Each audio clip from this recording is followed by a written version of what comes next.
আসসালামু আলাইকুম। আশা করছি তোমরা সবাই ভালো আছো। তো আমিও ভালো আছি। আজকে একটা নতুন ভিডিও নিয়ে তোমাদের সামনে হাজির হলাম। তো আজকে আমি ছাদ বাগানে কী করি সেটাই তোমাদের দেখাবো। তো তার আগে বলে নেই যে আমার এই যে ছাদ বাগানে দেখতে পাচ্ছ ঝিঙে হয়েছে। তো আজকে আমি এই ঝিঙেগুলো সংগ্রহ করব, আর তার সঙ্গে আমি গাছ নিয়ে এসেছি, সেই গাছ বসাবো। আমি কিভাবে গাছ বসাই আগে এটা দেখাই, তারপর আমি কী সবজি সংগ্রহ করি তোমাদের দেখাচ্ছি। তো তার আগে বলে নেই, যারা আমার চ্যানেলটা নতুন দেখো তারা অবশ্যই আমার চ্যানেলটা সাবস্ক্রাইব করবে, আর যারা অলরেডি সাবস্ক্রাইব করেছো তাদের অসংখ্য ভালোবাসা। তো চলো আগে আমি গাছ বসানো দেখাই, তারপর আমি কী সবজি সংগ্রহ করি তোমাদের দেখাচ্ছি।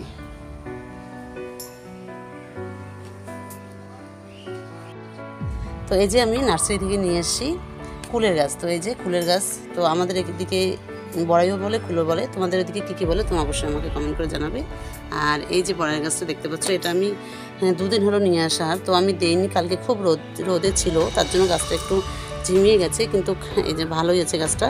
তো যাই হোক, এটা আজকে আমি বসাবো আর তোমাদের দেখাচ্ছি আমি কীভাবে বসাই আর বসানোর জন্য কী নেই।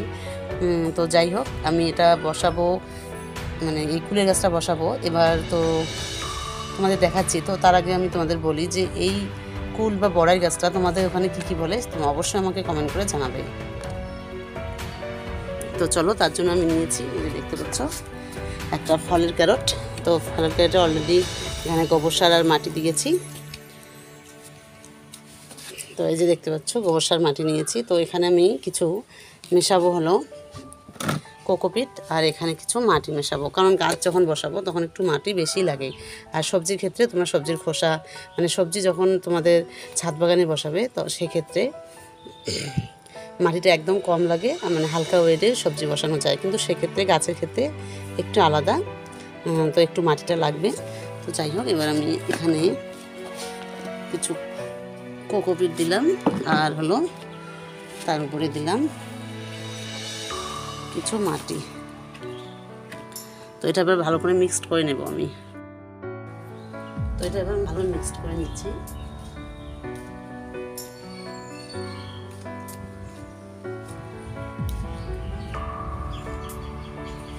তো আমি এই যে বেডের যে মাটিটা তৈরি করেছি, তো এটা এই ভিডিও একটা আমি তোমাদের দিয়েছি, তো তোমরা ওটা দেখে নিও, আমার চ্যানেলে আছে। আমি একটা কামরাঙা গাছ দিয়েছি, সেই কামরাঙা গাছটা দেওয়ার সময় আমি একটা মাটি তৈরি করেছি, খুব সুন্দর হয়েছে তৈরি করা। ওই ভিডিওটা তোমরা অবশ্যই দেখে নিও। তো এই যে দেখতে পাচ্ছ, এটা আমি ভালো করে এবার মিক্সড করে নিচ্ছি।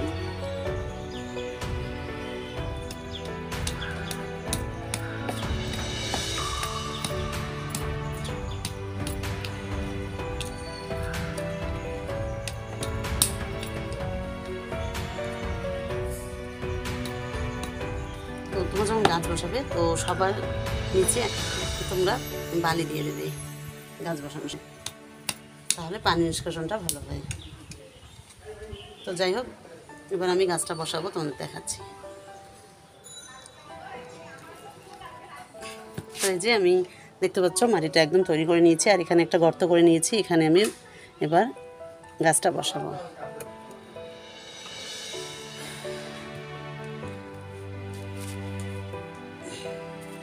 তো এবার আমি এই গাছটা বসাবো। তো তার আগে আমি প্লাস্টিকটা তুলে নিচ্ছি।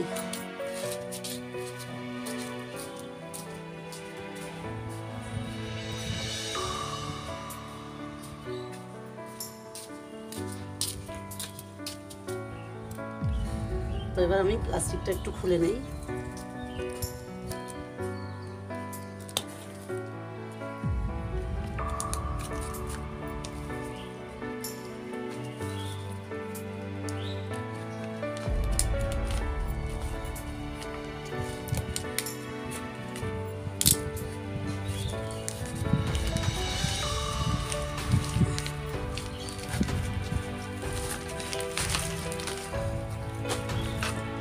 তো এই যে দেখতে পাচ্ছ খুব সুন্দর হলো, মানে মাটিটা দেখো এখনো মানে পানি দিয়েছি, তো ওই জন্য একটু ভেজা ভেজা।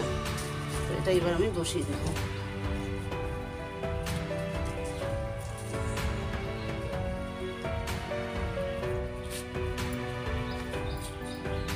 তো ছাদ বাগানে একটা করে গাছ প্রতিস্থাপন করা খুবই ভালো লাগে, তোমরাও করে দেখবে, দেখবে তোমাদেরও খুব ভালো লাগবে এরকম করে ছাদ বাগানে গাছ বসানো, আর তারপর যত্নগুলো দেখবে গাছ খুব সুন্দর হয়। তো ফাইনালি হয়ে গেল আমার ফুলের গাছ বসানো। তো এবার আমি একটু ভালো করে পানি দিয়ে দেবো, কারণ মাটিটা পুরো শুকনো, একদম ভিজিয়ে দিতে হবে। আর এটা তোমরা সবসময় মনে রাখবে, গাছ বা সবজি যখন বসাবে তখন একটু ছায়াযুক্ত স্থানে রেখে দেবে। আর তারপর পরের দিন সেটা রোদে, যেখানে রোদ আসে সেই জায়গায় তোমরা রেখে দেবে। তো হয়ে গেল আমার ফাইনালি। তো তোমাদের দেখালাম আমি গাছ কীভাবে প্রতিস্থাপন করলাম। তো এবার চলো আমি কি কি সবজি তুলেছি তোমাদের দেখাচ্ছি।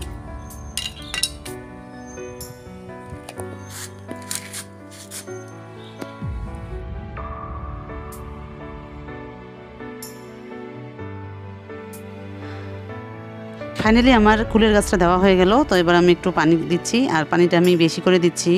তার কারণ হলো মাটিটা মানে পুরো শুকনো, যেহেতু খুব রোদ পড়ছে 4-5 দিন থেকে, তো পুরো শুকনো, ওই জন্য আমি পানিটা বেশি করে দিলাম। তো এইদিকে আমি তোমাদের বললাম কিছু সবজি সংগ্রহ করব। তো এই যে দেখতে পাচ্ছ আমার ঝিঙে হয়েছে, মানে আমি তোমাদের অনেক ভিডিওতে বলেছি যে আমার ঝিঙে মানে ছাদ বাগানে একটা দুটো তিনটে এরকম করে মাঝে মাঝেই আমি তুলে নিই, মানে আমার খুবই ভালো লাগে ঝিঙেটা তুলতে। তো এই যে দেখতে পাচ্ছ, কারণ গাছগুলো সেরকম গ্রোথ হয়নি, তারপরেও ঝিঙে একটা দুটো করে হচ্ছে, মানে খুবই সুন্দর হচ্ছে ঝিঙেগুলো। তো যাই হোক, এই যে দেখতে পাচ্ছ ঝিঙের গ্রোথটাও খুবই ভালো। তো আমি এখানে দুটো ঝিঙে তুলে নিলাম। আর আমার ছাদ বাগানে মরিচ আলহামদুলিল্লাহ খুব সুন্দর হয়েছে। তো এগুলো এবার আমি দেখতে পাচ্ছ আমি তুলে নিচ্ছি কটা, মানে আজকে রান্নার জন্য তুলে নিচ্ছি। এই যে একদম পেকে গেছে মরিচগুলো। আর তোমাদেরকে একটা ভিডিও দিব আমি যে মরিচের কিভাবে আমার গ্রো হলো, আর এত সুন্দর হয়েছে ভর্তি গাছে। তো আমি তোমাদের সঙ্গে একটা ভিডিও শেয়ার করব 2-1 দিনের মধ্যেই।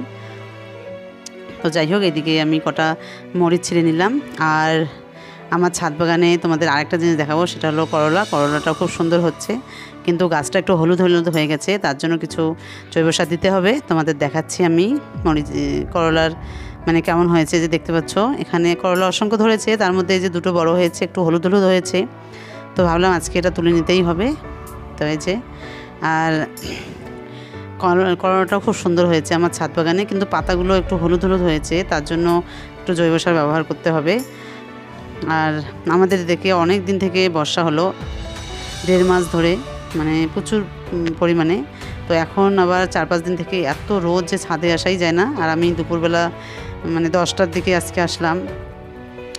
তো 10টার দিকে আসার পর দেখি ছাদে প্রচণ্ড পরিমাণে রোদ উঠেছে, মানে থাকাই যাচ্ছে না। তো যাই হোক, আমি তাড়াহুড়ো করে ছাদ বাগানে আমার যেটুকু গাছ ছিল আমি আজকে করে নিলাম।